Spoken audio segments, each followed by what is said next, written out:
Hello friends, आप सभी का मोस्ट वेलकम है यूट्यूब चैनल विजेता कुल में। और साथियों, आप सभी का प्यून का लगातार अब आपको प्रैक्टिस सेट मिल रहा है और मैथ का भी प्रैक्टिस सेट होता है जिसका समय 8 बजे होता है। तो आप लोगों का जो कमेंट था, तो मैथ के लिए आप सभी को 8 पीएम यानी रात 8 बजे से डेली जुड़ जाना है, जहां पर टोटल हम मैथ का क्वेश्चन डिस्कस करते हैं। और यहाँ पर इस वीडियो में आपको 50 क्वेश्चन मिलता है जिसमें हिंदी और इंग्लिश का सवाल होता है। ठीक है, तो चलिए शुरू करते हैं। आप लोग अपना आंसर कमेंट करिएगा। साथ ही साथ लास्ट में फिर हम घटना चक्र के हिंदी का टॉपिक डिस्कस कर रहे हैं, जिससे कि आपके एग्जाम में एक भी क्वेश्चन छूटने ना पाए। इसी के साथ हम आप सभी का जोरदार तरीके से तैयारी कर रहे हैं। ठीक है, तो चलिए शुरू करते हैं। पहला सवाल से आंसर करिए। पहला सवाल है कि गृह प्लस लक्ष्मी संधि किस प्रकार का है, ये बताइए। तो आप लोग यहाँ से अपना आंसर कमेंट करिए। फर्स्ट का राइट आंसर क्या होगा। तो फ्रेंड्स, गृह प्लस अगर लक्ष्मी आप लिखते हैं, ठीक है, तो इसमें जो आपका आता है वो अ प्लस आ। आप देखेंगे गृह में आ होता है और ला जो है यहाँ पर इसमें भी आ आता है, और ये दोनों मिलकर बड़ी आ का निर्माण करता है। इस प्रकार से ये आपका दीर्घ संधि हो गया। तो दीर्घ संधि ऑप्शन ए में होगा राइट आंसर। दूसरा का आंसर बताइए। लिखा गया नीलकंठ। नीलकंठ शब्द में कौन सा समास है। तो नीलकंठ जो होता है ये बहुब्रीहि समास होता है, विशेष अर्थ को प्रकट कर रहा है। ठीक है, भगवान शिव को इससे दर्शाया जाता है, तो इसलिए आंसर ए हो जाएगा। क्वेश्चन नंबर 3 है। तो दिया है आंधे के हाथ बटेर लगना, इस मुहावरे का अर्थ क्या होता है। आंधे के हाथ बटेर लगना, इसका मतलब होता है बिना परिश्रम के सफलता मिलना। ठीक है। सवाल नंबर 4। लिखा गया नीलकमल। नीलकमल शब्द में कौन सा समास है। तो फ्रेंड्स, जहां पर विशेष विशेषण का बोध होता है उसे कर्मधारय समास कहते हैं। तो नीलकमल यहाँ पर आपका राइट जो होगा कर्मधारय समास। यहाँ पर विशेष विशेषण का बोध हुआ था। सवाल नंबर 5। लिखा है डैश से फूलों की महक आ रही है। तो फूलों की महक इनमें से कहां से आएगी। बगिया से, बच्चा से, रास्ता से या पानी से। तो जाहिर सी बात है बगिया से यहाँ पर करना राइट होगा, क्योंकि बाग बगीचे में फूल खिलते हैं। अगला सवाल है 6। 6 में फ्रेंड्स क्वेश्चन क्या दिया है देखेंगे। लिखा है नाच ना जाने आंगन टेढ़ा, ये किस प्रकार का मुहावरा है। तो नाच ना जाने आंगन टेढ़ा ये व्यंग्यात्मक मुहावरा है। व्यंग्यात्मक ऑप्शन ए हो जाएगा। ठीक है। सवाल नेक्स्ट है 7। लिखा गया कृतज्ञ का विलोम शब्द बताइए। तो कृतज्ञ का उल्टा होता है कृतधन, याद रखिएगा, यहां से आंसर ए होगा। अगला सवाल 8 है। इसमें कहा है कि शत्रु का पर्यायवाची शब्द कौन नहीं होता है। शत्रु का पर्यायवाची शब्द कौन नहीं होता है। तो शत्रु का उल्टा होता है मित्र। तो मित्र इसका पर्यायवाची नहीं हो सकता है। उल्टा शब्द भले ही होगा, इसलिए आंसर सी होगा। नेक्स्ट है 9। 9 में कहा गया रामायण किस प्रकार का ग्रंथ होता है। रामायण, तो रामायण एक महाकाव्य है। महाभारत और रामायण क्या है, महाकाव्य है। अगला सवाल 10 है। लिखा गया जो मरता नहीं है के लिए एक शब्द बताइए। जो मरता नहीं है तो उसके लिए एक शब्द लिखेंगे तो अमर होगा, और अमर ऑप्शन ए में दिया गया। अगला 11 है। लिखा है बालक शब्द का स्त्रीलिंग क्या होगा। तो बालक का स्त्रीलिंग होता है बालिका। क्या होता है, बालिका होता है, ऑप्शन ए में। सवाल नंबर नेक्स्ट है 12। 12 में दिया है वे पुस्तक पढ़ते हैं, वाक्य में पुस्तक शब्द में कौन सा कारक है बताइए। ठीक है, तो पुस्तक यहाँ पर कर्म कारक है। ठीक है, पुस्तक यहाँ पर कर्म होगा। ठीक है, वे लोग पुस्तक को पढ़ते हैं, तो को यहाँ पर छूटा हुआ है, तो यहाँ पर आपको सेंस के आधार पर उत्तर देना है। ठीक है, वे लोग पुस्तक को पढ़ते हैं, तो कर्म कारक हो जाएगा। अगला सवाल है 13। 13 में लिखा है कि ग्राम शब्द का तत्सम बताइए क्या होता है। तो ग्राम का तत्सम गांव होता है, आंसर ए होगा राइट आंसर। और अगला सवाल 14 देखेंगे। लिखा गया राम ने कृष्ण को बुलाया, तो वाक्य का प्रयोग इनमें से कौन सा है। तो राम ने कृष्ण को बुलाया है, यानी कर्ता प्रधान है, इसमें कर्ता प्रधान है तो कृतवाच्य होगा। नेक्स्ट लिखा 15। क्वेश्चन है कि जहां सूरज नहीं पहुंचता वहां कवि पहुंच जाता, यह किस प्रकार के अलंकार का उदाहरण है? तो 15 का आंसर बी होता है रूपक अलंकार। ठीक है, चलिए आगे बढ़ते हैं सवाल में। क्वेश्चन नंबर 16 लिखा है रामायण के रचयिता। देखिए एक आध क्वेश्चन जो है पुस्तक के लेखक से भी पूछा जाता है। तो रामायण के रचयिता कौन है? जीके में बहुत बार पढ़े होंगे, महर्षि वाल्मीकि। और अगला है 17, लिखा है माधुर्य रस का स्थायी भाव इनमें से क्या होता है? माधुर्य रस का 17 का आंसर बी होता है रति, याद रखिएगा रति होगा। क्वेश्चन नंबर 18 लिखा है काग उड़ गया में काग शब्द का वचन बताइए क्या है? तो काग शब्द का वचन पूछा है तो ये एक वचन होगा। कैसा होगा? एक वचन। सवाल नंबर 19 लिखा है वह चला गया में रिक्त स्थान को भरिए क्या होगा? वह चला गया, तो 19 का आंसर बी होगा वह घर चला गया। क्या लिखना होगा? यहाँ पर घर लिखना होगा। ठीक है, अगला क्वेश्चन 20 है। लिखा है तुम स्कूल क्यों नहीं आए, यह कैसा वाक्य है? 20 का आंसर ए हो जाएगा प्रश्नवाचक। देखिए क्या, क्यों, कब, कैसे, ये सभी जो होता है इससे प्रश्न पूछा जाता है, इन सभी से आंसर ए हो जाएगा। नेक्स्ट सवाल है 21, दिया है फूलों की तरह कोमल किस अलंकार का उदाहरण है? 21 का आंसर ऑप्शन ए होता उपमा अलंकार का उदाहरण है। नेक्स्ट है 22, लिखा गया सत्य का विलोम शब्द बताइए। सत्य का, तो सत्य का असत्य भी होता है। ठीक है, और झूठ जो दिया है तो ये सच का झूठ होता है। सच का क्या होता है? झूठ होता है। और सत्य का मिथ्या भी होता है। तो इस प्रकार इन ऑप्शन से अगर उत्तर करना हो तो इन ऑप्शन से आप ऑप्शन डी सही कर सकते हैं। ठीक है, सही कर सकते हैं, ए तथा सी दोनों। ठीक है, अगला सवाल 23 है। लिखा है हंसना क्रिया का भाववाचक संज्ञा बनाइए। तो हंसना से जो भाववाचक संज्ञा बनता है वो बनता है हंसी। आंसर ए हो जाएगा। अगला है 24, लिखा है विद्या शब्द का तद्भव क्या होगा? तो विद्या का तद्भव यहाँ पर ऑप्शन ए होगा जो विद्या लिखा गया है। ठीक है, अगला सवाल है 25, इसमें कहा है वह किताब पढ़ रहा है, यह वाक्य किस प्रकार का है? तो ये बिल्कुल सिंपल सेंटेंस है, साधारण वाक्य है। आंसर इसका ऑप्शन ए हो जाएगा। अगला सवाल है 26, लिखा गया में बहुत शोर था। तो कहां पर ज्यादा शोर था? ऑप्शन से देखेंगे तो सभा में बहुत ज्यादा शोर होता है, देखते होंगे। ठीक है, तो सभा में बहुत शोर था, इस प्रकार से उत्तर बी करेंगे। नेक्स्ट है 27, लिखा सूरदास किस रस के कवि कहे जाते हैं? 27 के लिए आंसर सी करना है, भक्ति रस के। ठीक है, नेक्स्ट है 28, चलिए इसका आंसर बताइए। सदा का पर्यायवाची शब्द क्या होता है? सदा का पर्यायवाची शब्द होता है नित्य। क्या होता है? नित्य होता है। नेक्स्ट 29, लिखा गया राम कलम से लिखता है, इस वाक्य में कौन सा कारक का प्रयोग हुआ? तो फ्रेंड्स जहां पर किसी संसाधन से काम किया जाता हो तो करण कारक होता है, और करण का विभक्ति क्या होता है? से होता है।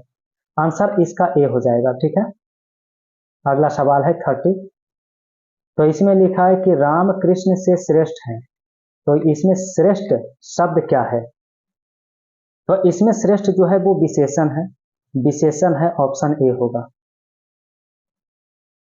अगला सवाल लिखा है 31, तो 31 में दिया है कि जहां धुआं है वहां आग भी है। जहां धुआं है वहां आग भी है, यह किस प्रकार का वाक्य है? तो ये संयुक्त वाक्य है। क्या है?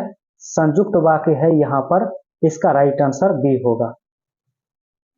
नेक्स्ट है 32, लिखा गया अशुद्ध वाक्य का उदाहरण इनमें से कौन सा है? एक वाक्य, एक सेंटेंस ऐसा है जो गलत लिखा गया है, उसकी पहचान करेंगे। तो चलिए देखते हैं। पहला ऑप्शन जो दिया गया है, लिखा वह पढ़ाई करता है, तो पहला तो सही है। दूसरा लिखा है कि किताब राम पढ़ता है, दूसरा का सेंटेंस गलत है। यहाँ पर होना चाहिए राम किताब पढ़ता है, तो इस सवाल का राइट आंसर बी हो जाएगा। और अगला सवाल 33 दिया है, लिखा गया पढ़ना का भाववाचक संज्ञा क्या है? पढ़ना का, तो पढ़ना का पाठ हो जाता है भाववाचक संज्ञा इसका आंसर ए हो जाएगा। ठीक है।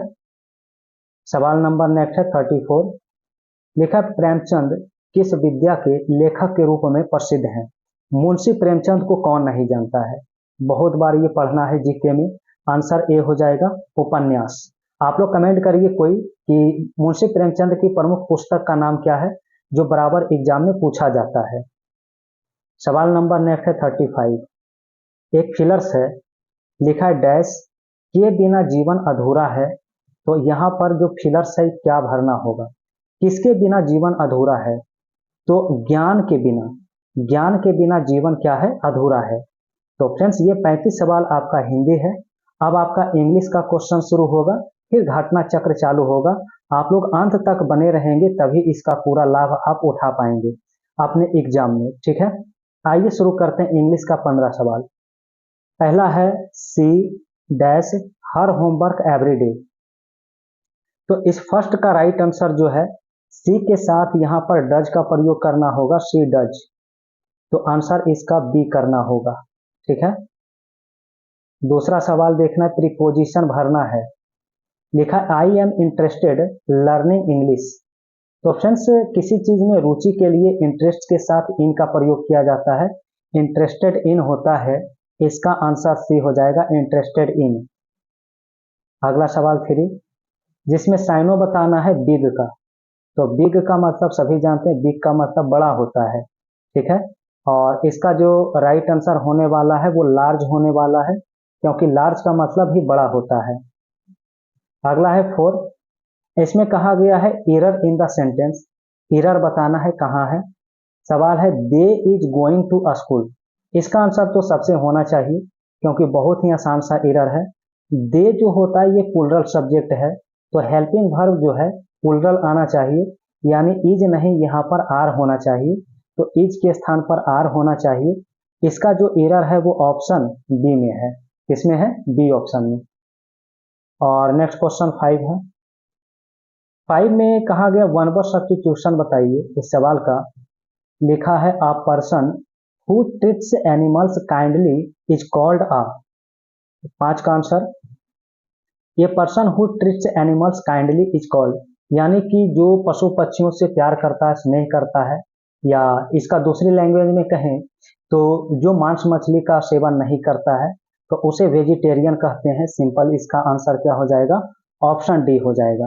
तो थोड़ा सा लैंग्वेज को घुमाया गया है, लेकिन आप समझ सकते हैं, आंसर इसका डी हो जाएगा। सवाल नेक्स्ट है 6, लिखा गया है करेक्ट एंटोनिम जेनरस का, जेनरस का एंटोनिम बताइए क्या होगा? चलिए कमेंट करिए 6 का राइट आंसर। तो जेनरस का मतलब होता है उदार, तो इसका आंसर अगर आप देखें तो एंटोनिम में सेल्फिश हो जाएगा। सेल्फिश का मतलब स्वार्थी होता है, जो सिर्फ अपने लिए सोचता है। ठीक है। सवाल नंबर 7, फिल इन द ब्लैंक्स है, लिखा है I saw elephant in the forest, तो इस फिलर्स में जो सही भरना है वो ऑप्शन बी, क्योंकि एलिफेंट के पहले आर्टिकल एन आएगा। ठीक है। नेक्स्ट है 8 नंबर सवाल, लिखा है see reading a book right now, कौन सा ऑप्शन भरना सही है इस सवाल में? तो इस सवाल में ऑप्शन ए भरेंगे, सी इज। अगला है 9 नंबर सवाल, इसमें लिखा गया है कि अंडरलाइन पार्ट्स ऑफ स्पीच, सवाल है ही स्पीक्स फ्लुएंटली, यानी फ्लुएंटली के बारे में पूछा है। ये क्या है? नाउन, एडजेक्टिव, एडवर्ब या वर्ब है?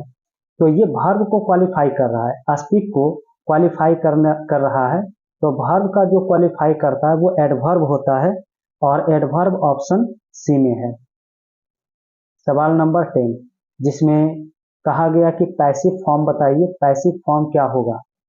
सवाल है the teacher teaches English, the teacher teaches English, तो इसका राइट आंसर ऑप्शन ए हो जाएगा, English is taut by the teacher. ठीक है। अगला सवाल 11 है जिसमें फिलर्स है। लिखा है I wanted to call you, I was busy. 11 का आंसर बी हो जाएगा, यहाँ पर बट लिखना होगा, but I was busy. Next है 12। 12 में कहा गया करेक्ट सेंटेंस पहचानिए। इसमें करेक्ट सेंटेंस कौन है? तो इसमें आप फाइनली देखेंगे तो सी ऑप्शन में he doesn't know the answer लिखना सही होगा। नेक्स्ट है 13। इसमें कहा गया choose the correct pronoun, this is a gift for. अब यहाँ पर कौन सा प्रोनाउन भरना सही है? तो 13 का फ्रेंड्स यहाँ पर हिम लिखना होगा, this is a gift for him लिखना सही होगा। तो हिम किस ऑप्शन में है? तो ऑप्शन बी में है। अगला सवाल 14 है। इसमें लिखा गया साइनो बताइए क्विक का। ठीक है। क्विक को क्विक का साइनो क्या होगा? तो क्विक का फास्ट हो जाएगा, क्योंकि क्विक और फास्ट का मतलब क्या होता है? तेज होता है। तो इसका सिमिलर वर्ड में फास्ट होगा। और इंग्लिश का अंतिम सवाल आप सभी का आ चुका है, बताइएगा आंसर। तो इसमें लिखा गया है the bird is sitting the tree. इसमें फिलर्स भरना है, क्या होगा? तो ऑन द ट्री होना चाहिए, पक्षी जो है पेड़ के ऊपर बैठी है। तो the bird is sitting on the tree, on इसका बी में दिया गया है, तो आंसर इस सवाल का बी ऑप्शन राइट है। तो फ्रेंड्स ये तो आपका 50 क्वेश्चन प्रैक्टिस सेट का यहाँ पर हुआ है। अब आपका घटना चक्र चालू होता है, और हमने घटना चक्र में शुद्ध और अशुद्ध वर्तनी वाले टॉपिक को शुरू किया था कल। आज उसको कंटिन्यू करेंगे और धीरे धीरे सारे टॉपिक को कवर करने वाले हैं। तो आइए अब आंसर करिए घटना चक्र के सवाल का। तो फ्रेंड्स यहाँ से हमारा क्वेश्चन 34 से आज चालू होता है। 34 में बताइए लिखा गया है कि शुद्ध वर्तनी वाले शब्द इसमें कौन है? तो 34 का राइट आंसर आपका ऑप्शन डी होता है करेक्ट आंसर। इस सवाल का कवित्री लिखना ऑप्शन डी में सही है। ठीक है। अगला क्वेश्चन 35 में बताइए, इनमें लिखा है शुद्ध वर्तनी वाले शब्द बताइए। आशीर्वाद किस प्रकार लिखा जाता है? तो इसका ऑप्शन ए करना क्या होगा? राइट आंसर होगा आशीर्वाद। ठीक है। क्वेश्चन नंबर 36 लिखा शुद्ध शब्द को छाटिए। तो यहाँ पर 36 का ऑप्शन कौन सा राइट है? तो ऑप्शन नंबर सी राइट होगा इस सवाल का। तो सी देखेंगे, अभ्यस्त लिखना क्या है? इस सवाल का राइट आंसर है। ठीक है। अगला सवाल देखेंगे क्या होगा राइट आंसर।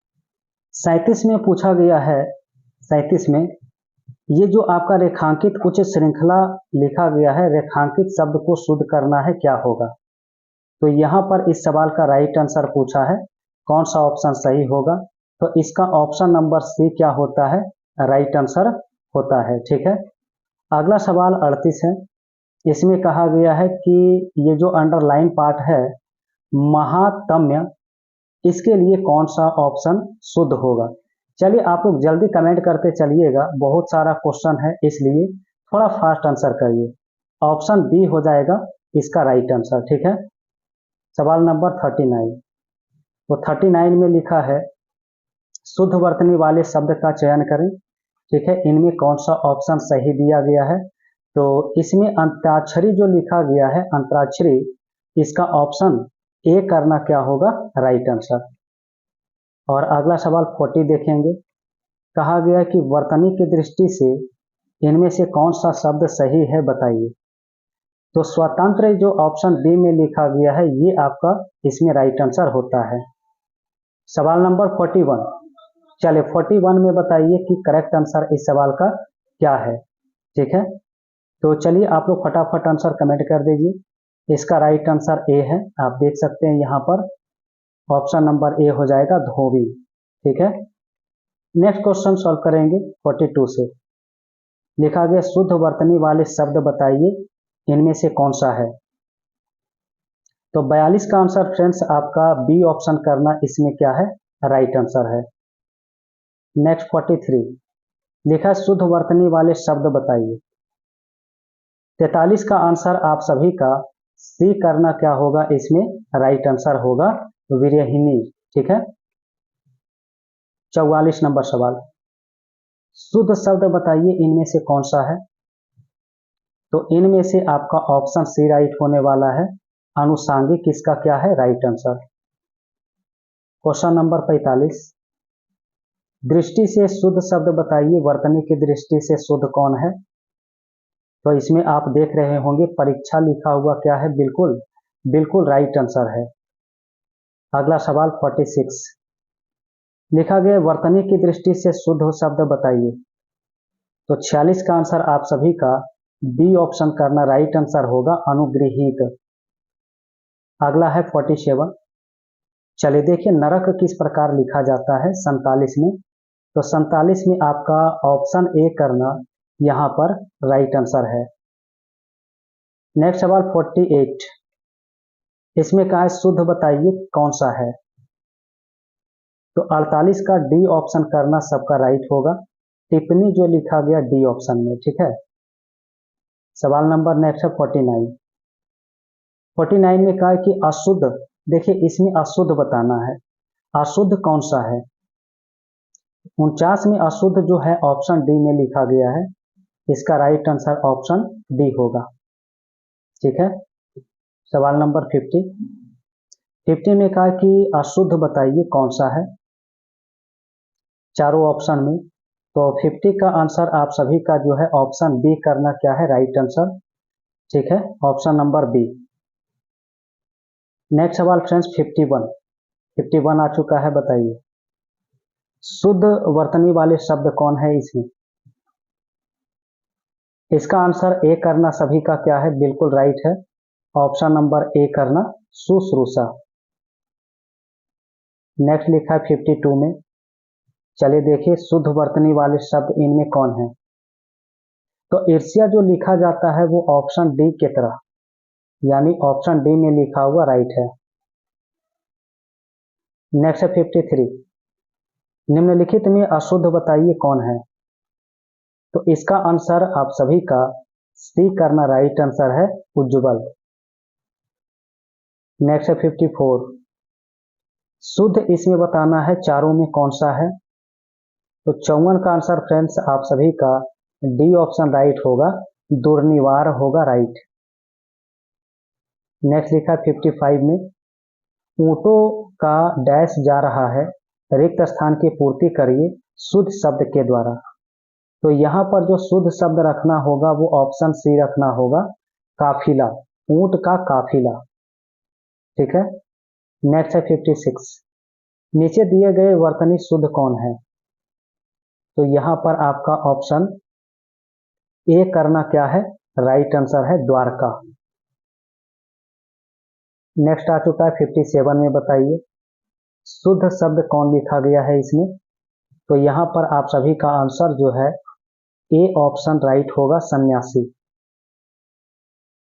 नेक्स्ट सवाल 58, चलिए इसमें देखिए शुद्ध वर्तनी कौन है, कमेंट करते चलिए सभी। राइट आंसर आप सभी ने जो दिया है ऑप्शन बी, बिल्कुल सही है, ऑप्शन बी अंत्याक्षरी। और आपका अगला सवाल 59 से करना है, देखिए 59 में कहा है कि शुद्ध वर्तनी वाले शब्द बताइए कौन है। तो इसमें फ्रेंड्स ऑप्शन सी आपका राइट है, वांग्मय।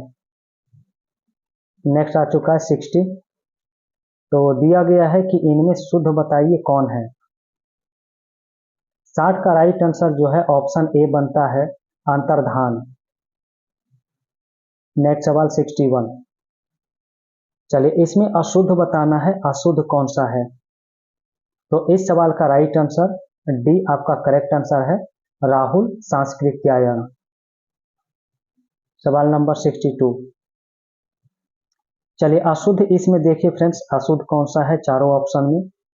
तो यहां पर अशुद्ध रूप में ऑप्शन सी आपका राइट है, जागृत। नेक्स्ट सवाल 63, लिखा गया है शुद्ध वर्तनी वाले शब्द बताइए। तो इसमें आपका राइट आंसर जो है ऑप्शन सी होता है, ज्योत्सना, ठीक है। नेक्स्ट लिखा है 64, शुद्ध वर्तनी इनमें कौन है। तो 64 में आंसर आपका ऑप्शन ए राइट होता है, हिरण्यकश्यपु।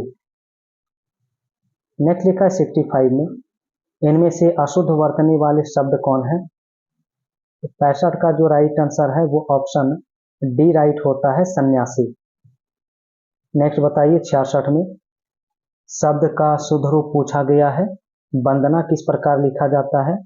तो वंदना ऑप्शन वी में लिखना क्या है? राइट है। और नेक्स्ट क्वेश्चन 67 शुश्रूषा के बारे में पूछा है, तो फटाफट कमेंट करिए, इनमें अशुद्ध कौन सा है 67 में? बिल्कुल आपने सही उत्तर दिया है, ऑप्शन बी। तो 67 का जो ऑप्शन है वो बी ऑप्शन करना राइट था। अगला सवाल 68 है। इसमें कहा गया अशुद्ध बताइए कौन है।